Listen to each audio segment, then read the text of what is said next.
निवासिनि विष्णुविलासिनि जिष्णुनुते. So the next topic, guys, is the non-Bengalis here. You all, along with all the Bengalis here, absolutely need to watch a movie called Bohurupi. Uh, has any of you all, the Bengali guys here, have any of you all seen Bohurupi as of now? You'll absolutely need to watch it, guys. So I'll give you some reasons. Bohurupi is directed by a director duo. Their names are Nandita and Shiboprosad. Okay, Nandita Roy and Shiboprosad, some Chatterjee Mukherjee.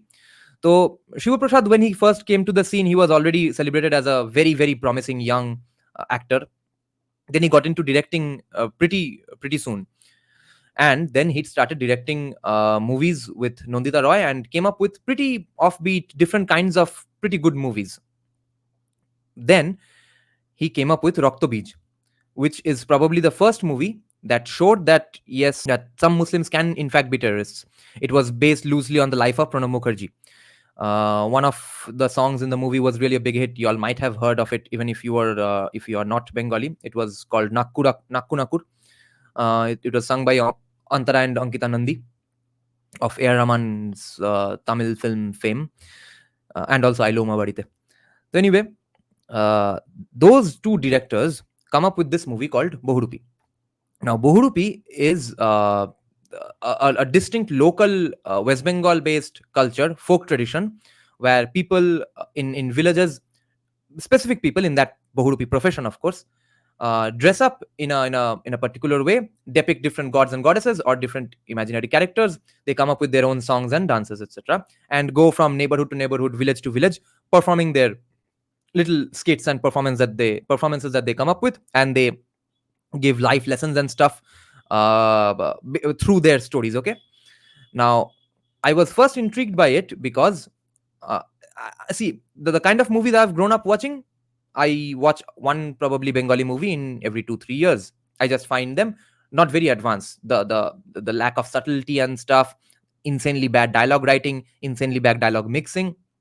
I can't stand Bengali movies most of the time. But I was interested in this movie particularly because, first of all, it's directed by Nandita and Shiboprosad, who did Rakto Bij. Then I got more curious about it because Deep Haldar wrote an entire piece about it on the print, on national media, even before Bohurupi released. Okay. Then the very next day, he did a video on it from print. Okay. So I thought, something is up. And then in that article also, they talked about how the Bhadraloks have snubbed the Bohurupi culture forever and after, etc. Do watch the trailer as well, okay, of Bohurupi. This movie will bring up and rejuvenate that culture, etc. And it is sort of a fuck you to the Bhadraloks of Kolkata. Then I got even more curious because the lead actor in the movie, Shiboprosad himself, the co-director, he was in the trailers, he was in the posters. I could not fucking recognize him. Okay, most people could not. I had to watch it 2-3 times and then see the credits and see that, okay, that's actually Shiboprosad, because he has never looked like a hero anyway. He always does the cool art film sort of character, but here he is absolutely unrecognizable, and he's the protagonist, and he doesn't look anything like a hero, which is what is pretty common in South Indian films, right? That it's the hero does not have to be that fair-skinned guy with six-pack abs. Finally, for the first time, at least on this particular topic, Bohurupi already ticks a box. Okay, that it's a story-centered movie, it's a character-driven movie, it's a good acting-driven movie. It's not an abs-driven movie. It's not a fitness-driven movie, guys. That already intrigued me. Then one song after the other kept coming out. The first hit song from the movie was Dakatia Bashi, in which Koushani is the female lead in the movie. Koushani, for those of you all who don't know, see, I've forgotten English so much. Koushani is a TMC MLA or MP something. Her husband is another actor, Bonnie, who stood in elections for BJP in the very same elections in 2021. Koushani stood for Trinamool, Bonnie stood for BJP. Okay.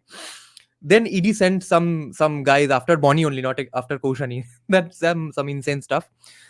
So Koushani, I think, has never looked this graceful in a movie. Okay, there was something definitely up with the makeup and stuff. Oh, I think she did a lot of Botox and stuff on her face as well. But the way he danced in that super hit movie Dakatia Bashi was very graceful, very tasteful, and gives you sort of a positive vibe. Okay, but then a song called "Tui Amar Hoye Ja" came out, about which I wrote about a 5-page article yesterday on Facebook. It's the most phenomenal song in Tollywood I have ever heard. This is I can't remember. We do have some amount of recency bias, right? I can't think of a better song than Tu Amar Hoye Ja in the last 20-30 years of Tollywood. I think Bojana She Bojana by Arijit Singh came close. Fabulous composition arrangement. Then I start noticing who all have been involved in the project. Okay, in the music of the film at least. All of them basically newcomers. Okay, the main guy who has been credited with doing the music overall, or let's say, let's call him the music supervisor of the film. Okay, it's not like he did the entirety of the background score or he did all the songs, etc., but he was involved in some way or the other in every aspect of the music of the film. Okay, that guy is Bonnie Chakraborty, who is sort of a cult legendary hero among Bangla rock fans for having sung that song called Bhebe Dekhecho Ki Tararao Joto Alok Borsho Dure. Okay, the Hindi of which was sung by James in Pritam's work. Okay, Na Jane Koi Kaisi Hai Ye Kahani. Okay, that was the song. Okay, Bonnie Chakraborty is the guy who sang the original one. So he is the one who has composed Dakatiya Bashi and stuff. He did not compose Tui Amar Hoye Ja, but it was composed by another incredible guy who has not worked in Tollywood for 6 years and then comes up with this absolutely brilliant composition. All of the songs have been arranged by a guy called Shudipto Pal. Very, very good arranger, good programmer. He's done the music programming. And the background score has been done by my favorite singer-songwriter in Tollywood, Tamal Kanti Haldar. At least he has been credited with the music programming of it. It's been, I think, collaborated and supervised by Bonnie Chakraborty as well. So the background score is the only thing in the movie that sucks for some reason. I hope Tomalda is not listening to this review of mine, but he does not do such bad music and bad background score ever in his life. Okay, I think it might have been a problem with the taste or the amount of time he was given, or the taste of the director or the producer, or maybe Bonnie Chakraborty has bad taste in background music. Who knows? But the background score is the only thing that keeps on distracting you, keeps on not letting you get fully engrossed in the movie, because the background score is essentially sort of a cheap video game PUBG sort of a background score, whereas the way the movie is, it should have been a background score like Kantara. It should have been heavily steeped into Indian folk instruments, which the songs are. The background score isn't. That was a weird decision. I think it's a budget issue. It's not a very high budget film. Then let me tell you what good things the Bohurupi movie has done. It has already almost, or I think if not completely beaten Tekka, which is a gigantic release for Durga Puja, and both of which have beaten all Bollywood releases, by the way. So Tekka, the hero is Dev, the Trinamool MP, the three-time Trinamool MP Dev Adhikari, directed by Srijit Mukherjee. The heroine is Swastika Mukherjee, the most popular actress in Tollywood. Okay, all of them are almost being beaten by a lower budget movie with so many newcomers in so many aspects, and a guy who does not even look like a fucking hero. Okay, now let me tell you what's up in the movie. This is if there's a sort of a mountain of films, and the mountain is all about films which are full of subtle messaging. Okay, this movie is at the top of that mountain. Shiboprosad and Nandita have hit the pinnacle of subtle messaging through this movie. You won't believe the kind of messaging and the kind of thoughts and ideas they plant into your head, into the layman commie. Okay, the movie, first of all, has a protagonist whose surname is Pramanik.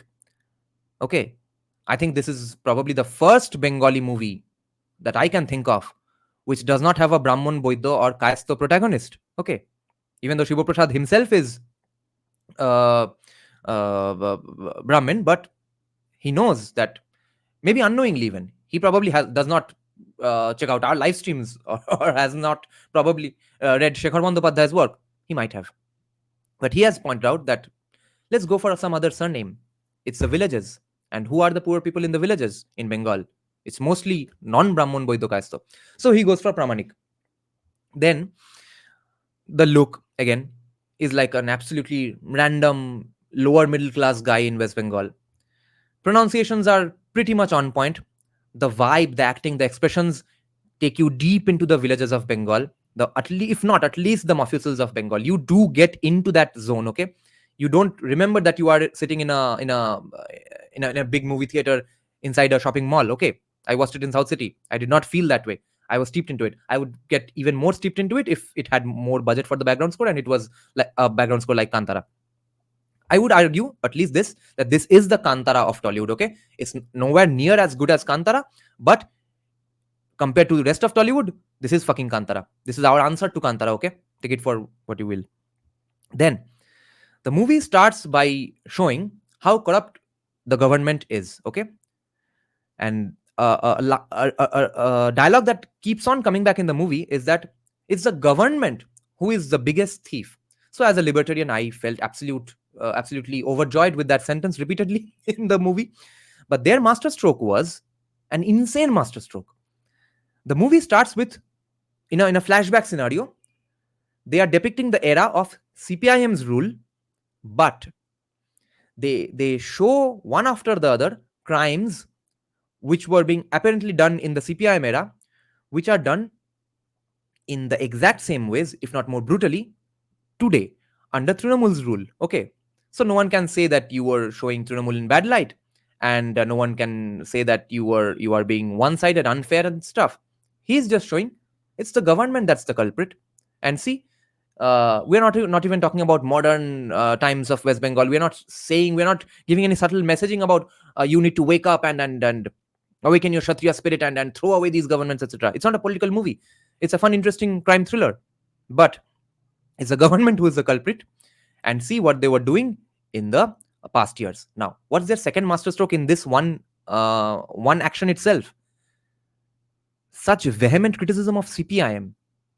Okay, guys, also has never really happened, except by some B grade, C grade Trinamool supporting movies. Okay, so in one stroke with one stone, they hit two birds.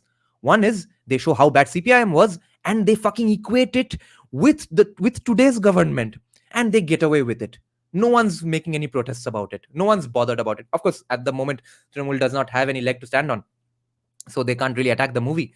But even if they had the time and resources and the energy to do it at the moment, I think they would not have been able to, because he's showing CPIM's era. Okay, that is absolutely an insane genius decision. Next is Abhijan is saying, Dada, I'm seriously saying only way to get okay.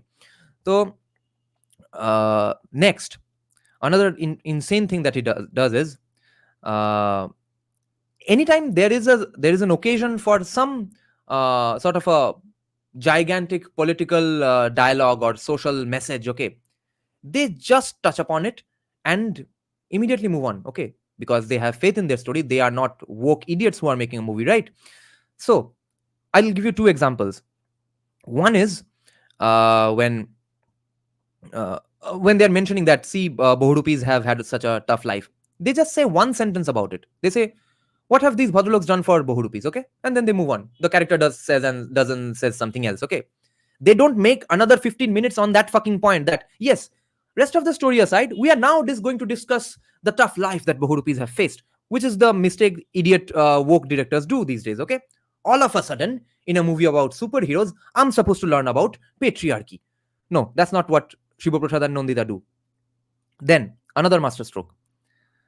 The other female co-lead is she's not the main protagonist. I mean, I don't know what's the term for this, or I've just forgotten English for coming online after 3 weeks.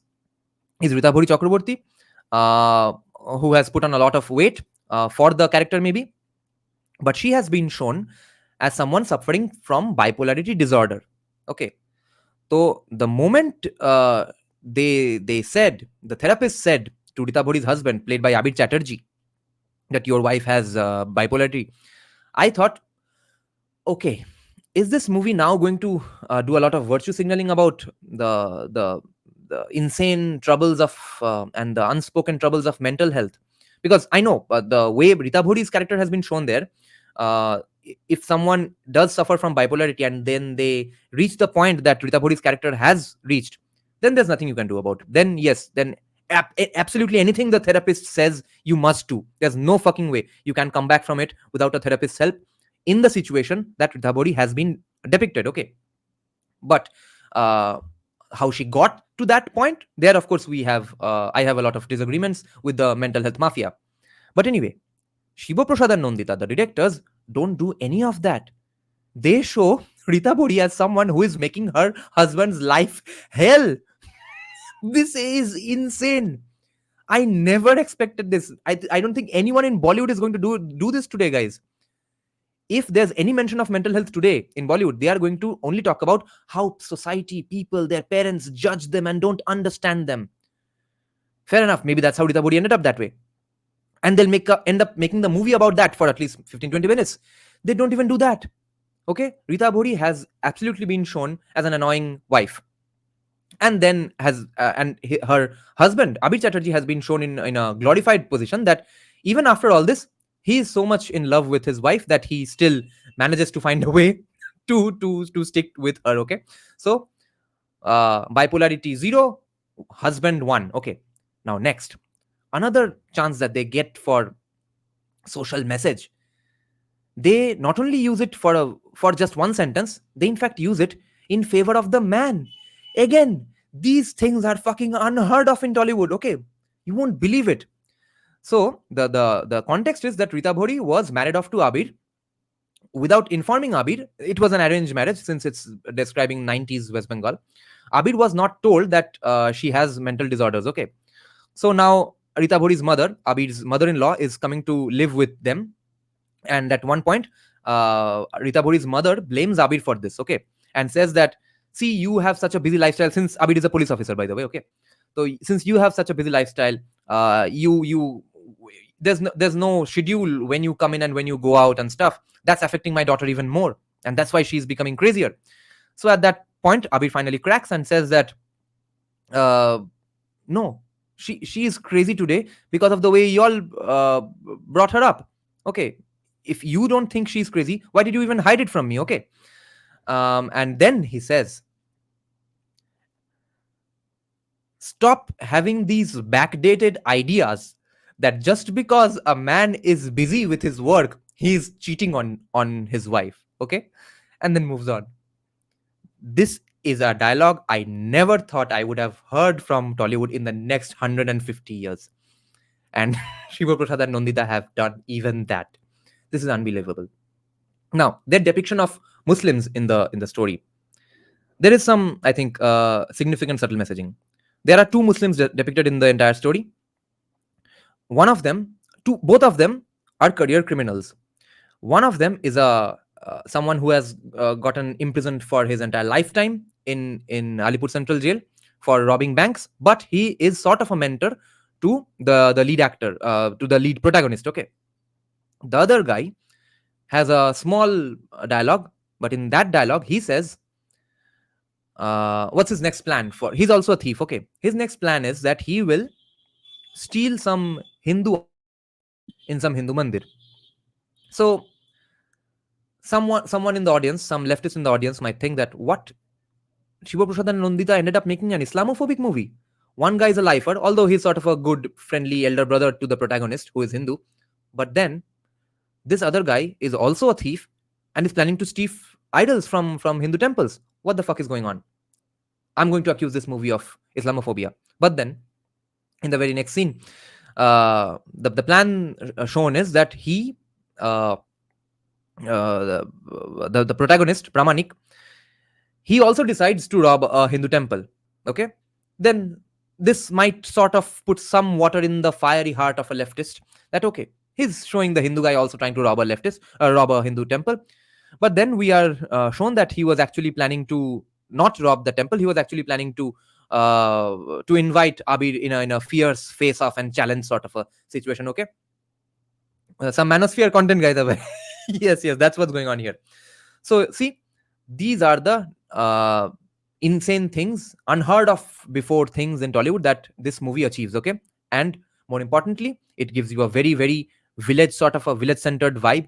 And more importantly, The only two Bhadraloks in the film are very very let's say almost insignificant and in some ways flawed, evil, etc. Rita Bhori is one Bhadralok who's bipolar and is making her husband's life hell. Abir is a police officer who is part of a system that's being absolutely evil towards common people. The villagers in the story are the real protagonists, who are not even upper caste. Now the Bhadraloks, the other thing about the Bhadraloks is that he does give Bhadralok surnames to Rita Bhori and Abir, okay, and does show that even when Abir gets a police quarter to live in, it's an absolute sort of a palace, okay. So I think they do it deliberately. They show these things deliberately, that Abir is living the life of a Bhadralok with that olden days TV that some people had in the 80s and 90s. It had a big gigantic TV cover, and there was a door that would shut in front of the TV, and you open the door and watch the TV, etc. That's how Abir's home is, okay. So Jai Jai